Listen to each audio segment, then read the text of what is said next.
나는 하나님의 독생자 예수 그리스도를 믿습니다 라는 제목으로 말씀 전하겠습니다. 우리가 지금 사도신경을 강해하고 있고요, 지난 2주 동안에는 우리가 믿는 하나님이 창조주 하나님이시고 또한 전능하신 하나님이 우리의 아버지가 되어주신다라고 말씀을 나눴죠. 나를 창조하신 분이시기에 나의 삶의 주인이 되신다라는 말씀을 나누었습니다. 오늘부터는요, 이 사도신경에서 이제 예수님에 대한 신앙 고백의 내용을 함께 나눌 텐데요, 여러분 함께 좀 쉬운 질문 한 가지 좀 드릴게요. 이 사도신경 오늘 또 우리가 외웠지만 결국은 삼위일체 하나님에 대한 우리의 신앙의 고백이잖아요. 누구에 대한 고백이 가장 길까요? 예수님이에요. 그러니까 물어보죠. 오늘부터 예수님 한다고 그랬잖아요, 그죠? 하나님에 대한 내용은 우리가 지난 2주 동안에 다 했고요, 우리가 사도신경을 유심히 생각하면서 외웠다면 거의 다가 예수님에 대한 고백이에요. 그래서 우리가 앞으로 이제 계속해서 우리가 살펴볼 텐데, 사실 예수님에 대한 신앙 고백이 가장 긴 이유가 있어요. 왜냐하면 기독교 신앙의 핵심은 예수님이기 때문에 그래요. 기독이란 말 자체가 예수님을 뜻해요. 예수라는 말은 한자어인데 그리스도라는 말을 들리는 말로 표기했어요. 그게 기독이라는 말이 됐어요. 그러니까 기독교는 곧 예수교예요. 예수를 나의 구원자로 믿고 예수님의 가르침을 우리가 따르는 종교가 기독교가 된 것이죠. 여러분, 우리가 어떻게 그리스도인이 됐나 생각해 보십시오. 나의 죄를 위하여, 나의 죄를 대속해 주시기 위해서 하나님의 독생자, 아무런 죄가 없는 그분이 이 땅 가운데 오셔서 십자가에 달려 돌아가셨어요. 그 보혈의 능력을 믿는 그 믿음으로 우리가 구원받았고 하나님의 자녀가 되었어요. 그래서 우리가 하나님의 자녀가 되고 지금 이 자리에 함께 모여 예배하는 결정적인 이유는 바로 예수님 때문인 것이죠. 그런 면에서 우리가 읽고 있는 이 성경도 역시 다 예수님에 관한 부분이에요. 그래서 성경의 주인공은 예수님이라고 말씀드릴 수 있고요, 구약에는 앞으로 메시아로 오실 예수 그리스도를 미리 바라보고 예언한 것이 주를 이루고요, 이 신약 성경은 이제 예수님이 그리스도로 오신 이후에 그의 행적과 또한 그의 승천 이후에 그 모든 제자들이 어떻게 주님의 복음을 전했는지에 대한 내용이 바로 신약이에요. 그래서 짧게 요약을 하면 구약은 오실 예수요, 신약은 오신 예수님에 대한 내용이다라는 것이죠. 그래서 요한복음 5장 39절을 보면 예수님께서도 친히 이 성경의 주인공은 나다라고 말씀을 하셨어요. 너희가 성경에서 영생을 얻는 줄 생각하고 성경을 연구하거니와 이 성경이 곧 내게 대하여 증언하는 것이다. 당시에 있었던, 예수님 때 있었던 성경은 구약만 있었죠. 아직 신약은 써지지 않았을 때니까. 그러니까 구약의 모든 성경, 율법서와 예언서가 다 내게 대하여 증언하는 것이다 라고 예수님께서 말씀하셨다는 거죠. 이처럼 예수님에 대한 고백은 너무 중요해서요, 사도신경에 단 한 줄, 나는 예수님을 믿습니다 라는 그것으로는 충분하지 않아요. 예수님께서 우리에게 행하신 그 모든 일들, 그 또한 앞으로 다시 오실 것까지 포함하는 내용이 사도신경엔 들어가야 된다라는 것이죠. 따라서 오늘 예수님에 대한 첫 번째 고백으로 그의 유일하신 아들 우리 주 예수 그리스도에 대한 내용을 우리가 함께 나누고 은혜 받기를 원합니다. 그렇다면 첫 번째로요, 나는 하나님의 외아들 예수님을 믿습니다 라는 이 고백이 왜 중요할까요? 몇 가지 이유가 있는데요, 제일 먼저는 예수님이 한 사람의 그냥 평범한 사람이 아니라 신성을 가지신 분이다라는 것에 강조점이 있는 거예요. 그러니까 예수님은 우리들처럼 하나님의 창조물이 아니에요. 예수님은 하나님의 창조하신 피조물이 아닙니다. 영원 전부터 존재하셨던 분이시고요, 하나님과 권위와 위엄과 능력에 있어서 다 동등하신 하나님이세요. 생각해 보십시오. 만약에 누군가 우리와 똑같이 유한하고 죄성을 가진 인간이라면 다른 죄인을 구원할 수 있습니까? 맹인이 맹인을 인도할 수 있습니까? 예수님이 그렇게 말씀하셨죠. 맹인이 맹인을 인도할 수 없다. 만약에 그렇게 한다면 둘 다 구덩이에 빠지게 된다. 따라서요, 인간이 어떻게 다른 인간을 구원할 수가 있습니까? 통일교회 문선명이, 신천지의 이만희가 다른 사람들을 구원해낼 수 있습니까? 천만의 말씀이요. 그런 사람도 다 죄성을 가진 한 사람의 연약한 인간에 불과한 것이죠. 따라서 예수님이 아무런 죄가 없는 하나님의 외아들이다 라고 하는 것은요, 우리의 구원자가 되실 수 있는 그분의 자격을 의미하고 있는 거예요. 동시에 예수님은요, 완전한 하나님, 완전한 신성을 가지신 분인 동시에 또한 완전한 인간의 몸을 입고 오셨죠. 그래서 하나님과 인간 사이를 중보할 수 있는 유일한 중보자가 되십니다. 디모데전서 2장 5절 우리 한번 다 함께 읽을까요? 시작. 하나님은 한 분이시요 또 하나님과 사람 사이에 중보자도 한 분이시니 곧 사람이신 그리스도 예수라.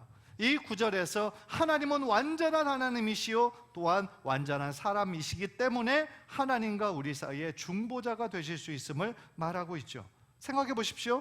예수님이 완전한 인간이 아니었다라고 한다면 십자가 형틀 위에서 죽을 수 있었겠습니까? 여러분, 신이 가진 특성이 뭡니까? 영원하다는 것이고 불멸하다는 겁니다. 영원 불멸이 신, 절대자가 될 수 있는 거예요. 그런데 신이 어떻게 죽을 수가 있겠습니까? 따라서 하나님은요, 자신의 유일한 아들인 예수 그리스도를 이 땅에 육체로 보내셨어요. 완전한 육체로 보내셨어요. 그래서 죄인들을 구원하시기 위하여 그의 피와 그의 생명을 우리들에게 주신 것이죠. 따라서 사도신경에서 예수님은 하나님의 유일하신 아들이십니다 라는 고백은 다른 말로 하면 오직 예수님만이 구원의 유일한 길이십니다 라는 고백인 거예요. 요한복음 14장 6절 우리 한번 다 함께 읽겠습니다. 시작. 예수께서 이르시되 내가 곧 길이요 진리요 생명이니 나로 말미암지 않고는 아버지께로 올 자가 없느니라. 아멘. 영어 성경으로 보면은요, I am the way and the truth and the life 이라고 얘기를 했어요.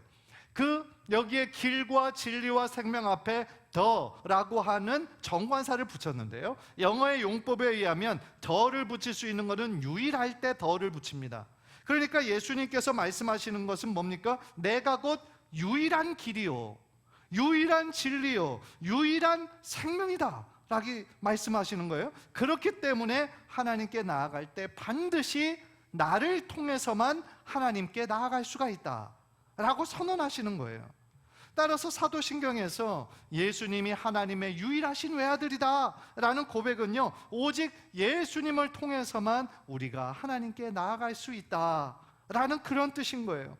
동시에 오직 예수님만이 모든 사람에게 열린 구원의 문이 되신다 라는 뜻이기도 한 거예요.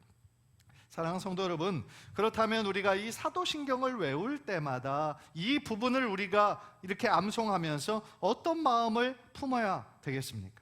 무엇보다도 하나님의 유일하신 아들이신 예수님께서 우리를 위하여 대신 돌아가셨다라고 하는 것은 우리가 그만큼 하나님에게 있어서 가치 있는 존재라는 것을 말씀해 주고 계시는 거예요. 왜 하나님의 아들이 나 같은 죄인을 위하여, 나같이 연약하고 죄성 가운데 빠져있는 나를 위하여, 그것도 로마 시대 가장 비참하고 절망적인 십자가의 형틀 위에서 그의 피를 흘려주시고 그의 생명까지 주셨겠느냐는 거죠. 그만큼 우리를 사랑하시기 때문이고 그만큼 우리를 가치 있게 여기시기 때문이다 라는 것이죠. 로마서 8장 32절 한번 다 함께 볼까요? 시작. 자기 아들을 아끼지 아니하시고 우리 모든 사람을 위하여 내주시니가 어찌 그 아들과 함께 모든 것을 우리에게 주시지 아니하겠느냐. 아멘. 이 세상에 자신의 아들을 아끼지 않는 아버지가 어디에 있겠습니까? 만약에 여러분이라면 누군가 여러분에게 찾아와서 내가 정말 너무 급해서 그러는데, 나의 자녀가 지금 너무 아파서 지금 죽어가고 있는데 당신의 아들의 심장을 좀 줄 수 있겠습니까? 만약에 누군가 여러분에게 그러한 말을 한다면 여러분은 뭐라고 대답하시겠습니까? 당신 미쳤어? 라고 얘기하겠죠. 당신 미쳤어? 왜 내가 모르는 사람을 위해서 나의 멀쩡한 사랑하는 아들의 심장을 달라는 것은 생명을 달라는 얘기인데 왜 그런 말도 되지 않는 이상한 요구를 하냐고 여러분들 싸우지 않으시겠습니까? 모르는 사람을 위해, 그것도 죄인을 위하여 자신의 아들의 생명을 준다고요? 말이 안 되는 얘기잖아요. 누가 할 수 있겠어요, 이 자리에서. 그러나 하나님은 그의 유일하신 외아들의 생명을 우리를 위해 내주셨어요. 그 사랑을 받을 만한 조금 가치가 있거나 자격이 있으면 몰라요. 그런데 우리의 죄로 인해 죽어야 될 죄인들이에요. 이제 곧 사형 언도를 받고 죽을 수밖에 없는 사형수를 위해서 하나님이 자신의 사랑하는 아들, 자신의 독생자 예수 그리스도의 생명을 주신 거예요. 우리의 머리로는 이해할 수 없는 하나님의 놀라운 사랑인 것이죠. 따라서 그 사랑을 생각하면 정상적인 사람이라면 내가 뭐라고 나를 이렇게 사랑해 주시나, 왜 하나님의 아들의 생명까지 주시나 라는 생각이 들 수밖에 없는 거예요. 따라서 우리는 매일의 삶 속에서요, 십자가를 바라볼 때마다 십자가에서 자신의 아들의 생명을 내어주신 하나님의 사랑을 기억해야 되는 거예요. 그리고 그에 합당한 감사와 헌신의 삶을 살아야 될 줄 믿습니다. 시편 116편의 저자가요, 하나님의 놀라운 사랑을 생각하면서 이렇게 얘기하는 거예요. 한번 다 함께 읽읍시다. 시작. 내게 주신 모든 은혜를 내가 여호와께 무엇으로 보답할까? 하나님의 사랑을 생각하니까 어떻게 보답할 방법이 없는 거예요. 우리가 무엇로 보답할 수 있겠어요? 어제 이 말씀을 준비하면서 찬송가 웬 말인가 날 위하여 찬송가 가사가 생각이 나더라고요. 그 찬송가 가사의 5절에서 그 저자는 이렇게 찬송하거든요. 늘 울어도 눈물로써 목 아플 줄 알아 몸밖에 들을 것 없어 이 몸 바칩니다. 아무리 눈물을 많이 흘려도, 내가 가진 모든 것들을 다 드린다 하여도 하나님의 나를 향하여 주신 아들을, 우리들에게 생명을 내어주신 그 사랑을 어떻게 갚을 수가 있겠어요? 사랑하는 성도 여러분, 여러분들은 오늘 그 예수님의 십자가의 사랑 앞에 어떤 마음가짐으로 살고 있습니까? 사실은 참 이게 신앙생활이 오래되면 오래될수록 하나님을 향한 사랑이 더 깊어져야 되는데 사실은 그렇지 못할 때가 참 많이 있는 것 같아요. 그냥 하나의 관념으로, 하나의 의식으로 마치 그렇게 우리들의 신앙이 건조해지거나 무덤덤해지고 있는 그런 상태로 있지는 않으신지요? 하나님의 그 크신 사랑에 우리가 어떻게 보답하며 살 수 있겠습니까?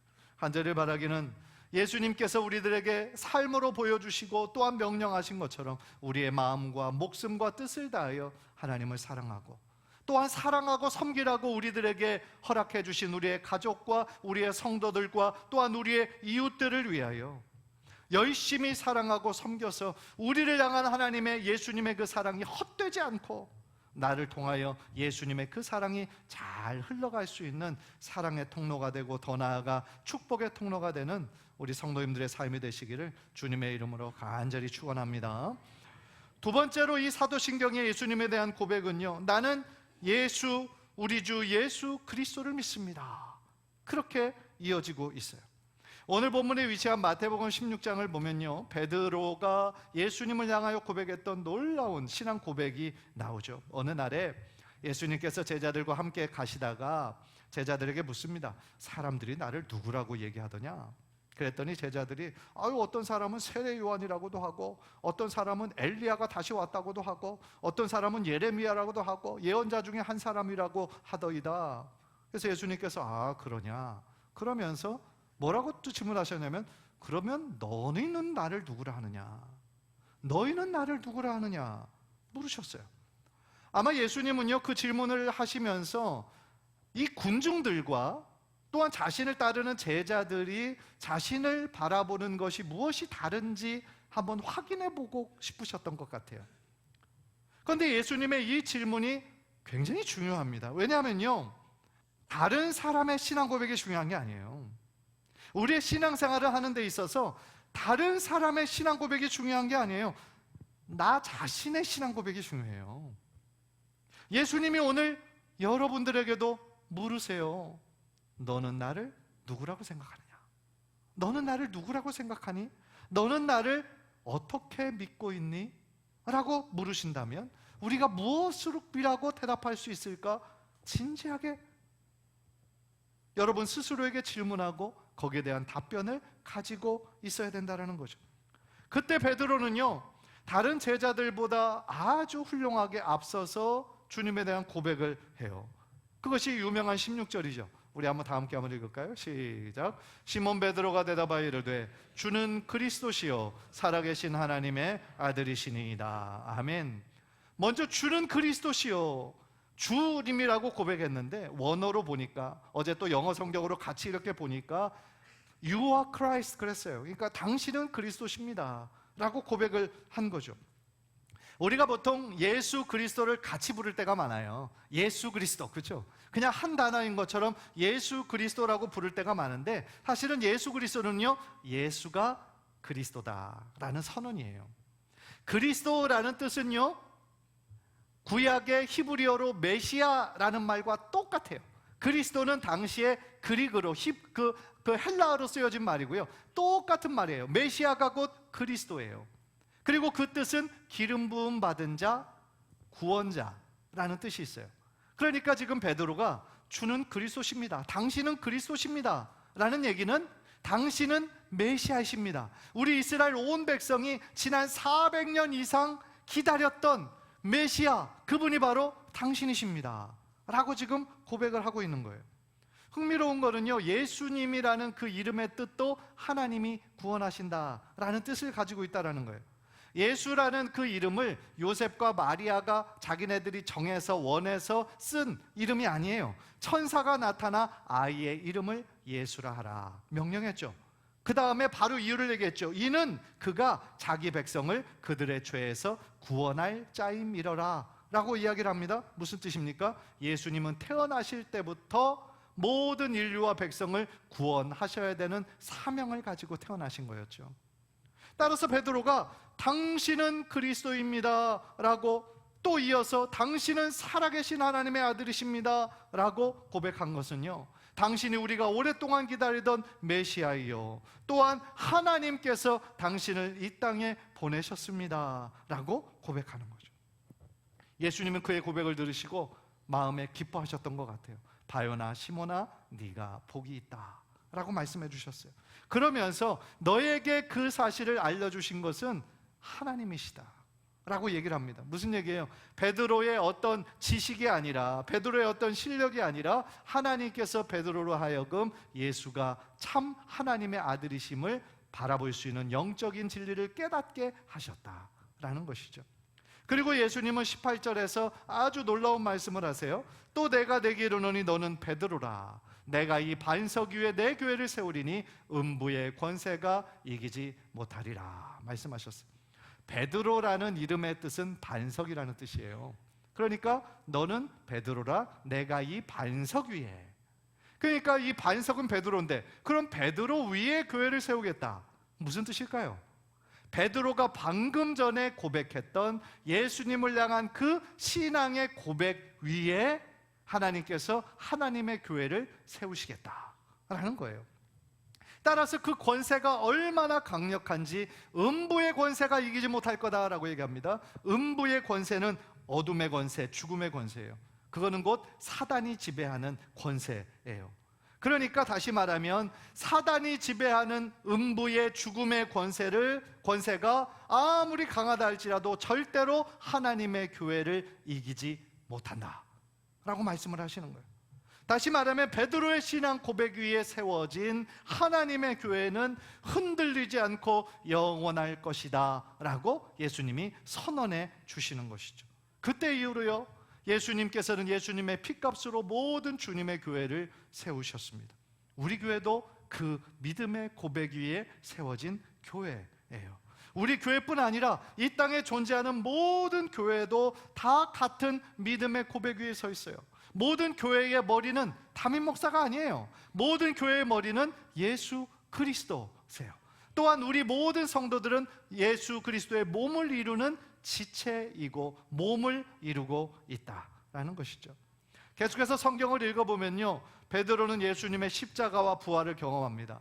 승천하시고 또한 약속하신 성령의 강림을 다 경험합니다. 그때 이후로 아주 담대히 복음을 전하는 자가 되었는데, 그때 이후로 유심히 보면 베드로가 예수를 고백할 때마다 예수 그리스도 이렇게 고백을 합니다. 대표적인 구절 몇 가지만 좀 살펴볼 텐데요. 사도행전 2장 36절입니다. 우리 다 함께 시작. 그런즉 이스라엘 온 집은 확실히 알지니 너희가 십자가에 못 박은 이 예수를 하나님이 주와 그리스도가 되게 하셨느니라 하니라. 무슨 얘기입니까? 너희 유대인들아 잘 들어라. 너희가 정말 죄인이라고 신성모독죄로 모함해서 십자가에 달려 죽게 한 그 예수가 바로 너희들이 그토록 오래도록 기다리던 메시아다 라고 선언을 하는 거죠.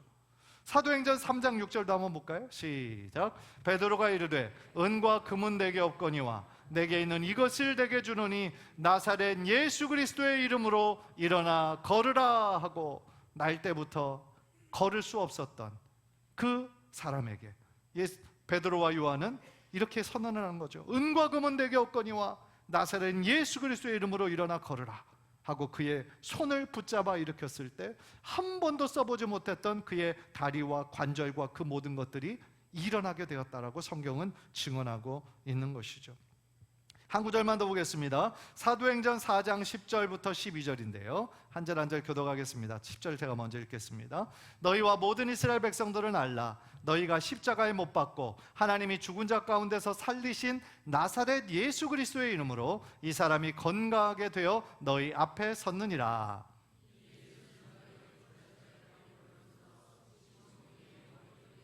12절 다 같이. 다른 이로서는 구원을 받을 수 없나니 천하 사람 중에 구원을 받을 만한 다른 이름을 우리에게 주신 일이 없음이라 하였더라. 아멘. 천하 사람 중에 구원을 받을 만한 다른 이름을 주신 적이 있어요, 없어요? 없어요. 오직 예수 그리스도의 이름뿐인 것이죠. 한번 따라해 봅시다. 오직 예수 그리스도의 이름으로.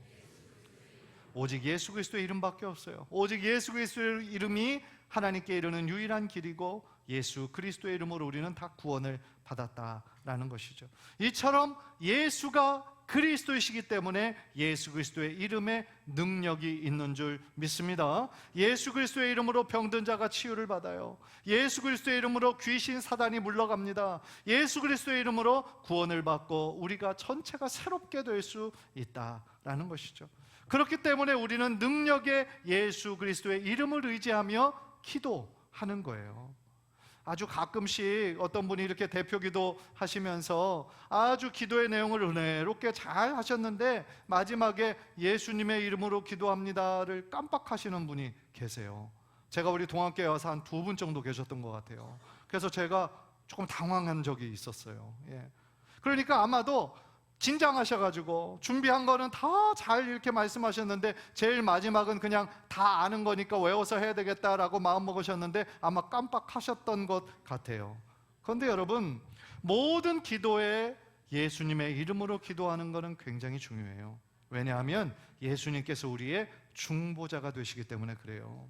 기도할 때 나의 자격으로 하나님께 나아가는 게 아니에요. 나의 공로로 하나님께 나아가는 게 아니에요. 예수님의 십자가의 공로를 힘입어 나아가는 거예요. 따라서 우리가 예수님의 이름을 붙잡고 하나님께 기도할 때 하나님께서 예수의 이름으로 기도하는 우리의 기도를 하나님께서 응답하시는 거예요. 사실 예수님께서도요 친히 나의 이름으로 기도해라 그러셨어요. 요한복음 16장 24절 한번 다 함께 시작. 지금까지는 너희가 내 이름으로 아무것도 구하지 아니하였으나 구하라 그리하면 받으리니 너희 기쁨이 충만하리라. 아멘. 따라서요 기도의 대상이 되시는 하나님이세요. 그런데 그 하나님께 나아갈 때에 예수 그리스도의 이름 십자가의 공로를 의지하며 하나님께 우리는 나아갈 수가 있다라는 거죠. 그렇다면 오늘 말씀을 우리가 들었습니다. 그러면 이 말씀을 우리가 어떻게 적용할 수 있을까요? 우리의 삶에 실천하고 적용하는 것이 중요하잖아요. 베드로의 그 고백, 주는 그리스도시요 살아계신 하나님의 아들이십니다 라고 고백했습니다. 그런데 주님은 그리스도십니다 라는 고백은요 단순히 입술만의 고백이 아니라 예수님이 나의 삶의 주인이십니다 라는 고백이어야 된다라는 것이죠. 그런 면에서 여러분에게 질문하고 싶어요. 여러분은 정말 여러분의 삶의 주인을 예수님으로 믿고 계십니까? 하나의 예를 한번 들어보겠습니다. 여러분은 정말 중요한 선택과 결정을 하는 데 있어서 지금까지 어떤 기준으로 결정하셨습니까? 여러분이 어떤 직장을 지금 구해야 됩니다. 앞으로 어떤 살 집, 그리고 어떤 동네 정해야 됩니다. 어떤 재정에 관련된 중요한 일을 함에 있어서 무엇이 가장 중요한 요소였습니까? 그 가장 중요한 요소가 하나님이셨습니까? 하나님께 얼마나 묻고 기도하고 결정하셨습니까? 따라서 우리의 삶의 주인은 예수님이십니다 라는 고백은요, 우리가 이 삶에 사는 수많은 선택과 결정 가운데 그 모든 결정권을 주님께 올려드리고 주님의 뜻이 무엇인지 겸손하게 주님의 뜻을 구하는 우리들의 기도가 반드시 필요하다라는 거예요. 따라서 우리가 어떤 일을 선택하기 전에 기도하면서 여러분이 스스로 질문하셔야 되는 거예요. 예수님이라면 어떻게 하셨을까? 예수님이라면 지금 어떤 거를 하라고 말씀하실까? 예수님이라면 어떻게 하셨을까? 이것을 여러분들이 끊임없이 생각하시면서 매일매일 정말 하루에도 몇 번씩 예수님이라면 어떻게 하셨을까? 예수님 나에게 지혜를 주세요. 가장 올바른 길로 인도해 주세요. 그렇게 예수님을 가까이 하고 하나님께 가까이 나아가는 삶을 살 때 하나님께서 이번 한 주 동안 다른 때하고 더 가까이, 더 많이 하나님의 은혜와 축복을 내려주실 줄 믿습니다. 간절히 바라기는 주일만 잠깐 예배 드릴 때만 하나님 생각하고 또 그냥 일주일 내내는 내가 주인이 되어서 내 마음대로 지금까지 해왔던 관성과 경험에 의해서 결정하고 선택하는 것이 아니라 정말 이번 한 주는 예수님이라면 어떻게 하셨을까? 언제나 주님께 겸손한 마음으로 물으면서 하나님의 선한 뜻을 붙잡고 주님과 함께 더욱더 친밀하게 동행하는 축복의 한 주간이 되시기를 주님의 이름으로 간절히 축복합니다.